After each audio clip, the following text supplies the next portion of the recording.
और एक बार देश का प्रधानमंत्री को चुनने का समय आता है। इस समय जो है देश का प्रधानमंत्री को चुनना है और इस समय का चुनाव बहुत खास है। खास इसलिए है कि हम अपने पूर्वज को दिया हुआ विरासत को बचाना है। विरासत क्या है? विरासत है हम लोग का एकता। विरासत है बाबा साहब भीमराव अम्बेडकर का दिया हुआ संविधान। ये हमारा विरासत है। इस विरासत को हासिल करने के लिए हमारे पूर्वज ने पौने 200 साल लड़ाई लड़ा अंग्रेज से, तब जाके देश आजाद हुआ। और आजादी के बाद बाबा साहब भीमराव अम्बेडकर ने हमें संविधान बना के दिया। संविधान बनने से पहले खास करके गरीब, पिछड़ा, दलित ऐसे वर्ग के लोगों को कोई इज्जत नहीं था, कोई मान सम्मान नहीं था। आज हमको जो भी मिला है वो बाबा साहब भीमराव अम्बेडकर का संविधान के द्वारा ही मिला है। आज संविधान है, इसलिए आज आपके सामने में एक मल्ला का बेटा सर ऊंचा करके अपनी बात रख रहा है। ये संविधान का देन है। जब संविधान नहीं था तो हमको किसी के बराबरी में बैठने का भी अधिकार नहीं था, उसके सामने में खड़ा होने का अधिकार नहीं था। लोग हमारे हाथ से पानी नहीं पीते थे। ये ऐसा समय था। तो साथियों, अगर आप चाहते हैं कि आपके आने वाला पीढ़ी सर उठा के जिए, तो इसके लिए आपको अपने संविधान के लिए लड़ाई लड़ना पड़ेगा। तो इसलिए साथियों, ये मोदी जी जो है वो संविधान को बदलना चाहता है। ये संविधान से पे उनको भरोसा नहीं है। वो नया संविधान लाना चाहता है। वो संविधान जिसमें गरीब को गरीब बनाया जाए, पिछड़ा को पिछड़ा रखा जाए और बड़े आदमी को बड़ा बनाया जाए। इसलिए साथियों, ये गरीब का सरकार नहीं है।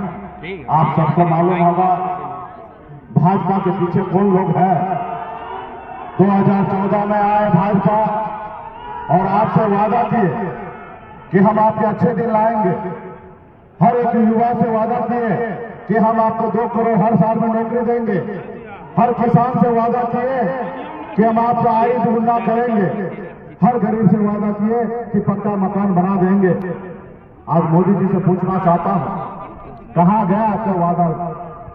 कहां गए हमारे पक्का का घर? कहां हमारे अच्छे दिन हैं?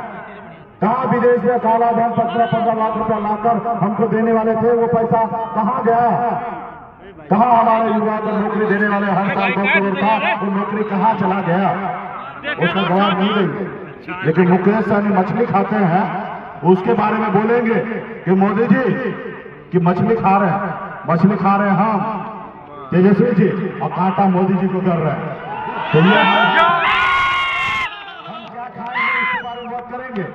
वो ये नहीं बोलेंगे कि 2019 में 40 में से 39 सीट जीता, वो 40 सीट जीतने के बाद बिहार के लोगों का तरक्की क्या हुआ वो नहीं बताएंगे। आज भी बिहार के लोग दूसरे प्रदेश में जाके मजदूरी कर रहे हैं, वो इसके बारे में नहीं बोलेंगे। लेकिन वो हिंदू मुसलमान की बात करेंगे, मस्जिद मंदिर की बात करेंगे। तो साथियों, हम लोगों को लड़ाई लड़ना है। आज का सरकार जो है, आप देख रहे हैं कि किस तरीके से बड़े बड़े उद्योगपति का है, गरीब पिछड़ा का नहीं है। अडानी अंबानी का सरकार है। आप हमें चंदा दो, हम आपको धंधा देते हैं, ऐसी सरकार है। जो चंदा नहीं देंगे उसको ईडी सीबीआई का नोटिस पहुंच जाता है, वो डर से फिर चंदा देते हैं। ये सरकार नहीं है, ये गुंडा वाला सरकार है साथियों, गुंडा वाला। जो गांव में देखते हो धमकी देके कोई पैसा ले लेना, वही काम मोदी जी कर रहे हैं। तो इसलिए साथियों, ये गरीब का नहीं है। ये 75 साल की उम्र में मोदी जी कहते हैं युवा से, हमको एक बार मौका दीजिए, फिर से हम प्रधानमंत्री बनना चाहते हैं। और एक तरफ अग्निवीर योजना लाए थे, जिसमें 18 साल भाई है, आप 22 साल में रिटायर हो जाइए। आप बताइए, हमारा देश का युवा सरहद पे भारत माता को रक्षा करने के लिए बहाली होंगे और 4 साल में रिटायर हो जाएंगे।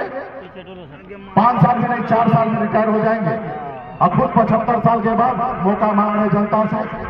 तो इसलिए साथियों, ये आपका सरकार नहीं है, इसलिए बदलिए। और खास करके हमारे वीआईपी पार्टी के सभी नेतागण, पदाधिकारीगण से आग्रह करता हूं, आप सबको पता ही है ना कि हम कितना संघर्ष करके इस मुकाम तक पहुंचे। 2020 में 4 विधायक हमने बनाया, लेकिन देखा एक मल्ला का बेटा कल तक जो मछली मारता था वो आज विधायक मंत्री बन गया है। इसको रोको, अगर नहीं रोकोगे तो ये अति पिछड़ा का बेटा बहुत आगे निकल जाएगा।